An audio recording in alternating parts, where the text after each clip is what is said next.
పాడెరమ్మన్నదారా నిన్ను పైనమైపోతున్నావు పాపకారి లోకంలోన పచ్చిలాగా కూలినావు కాటి పిలిసేనారా నిన్ను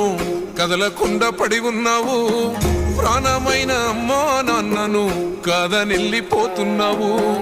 కన్న పేగు కన్నీరయ్యి కుమిలిపోయరా కన్న తల్లి కడుపు కోత సూడు దేవరా కొరివి పెట్టే కొడుకు నేడు స్థితికి సేరరా బూడిదైపోతూ ఉంటే ఎట్టా బతుకరా ముల్లోకాలు ఏలే శంకర మూడో కన్ను తెరిసినవా కన్న కొడుకు ప్రాణం తీసి కడుపు కోతనిచ్చినవా ఎండి కొండలుండే జంగమ ఎంట తీసుకెళ్ళినవా ఎంట ఉందు మయ్యా సామి మమ్ము మరిసిపోయినవా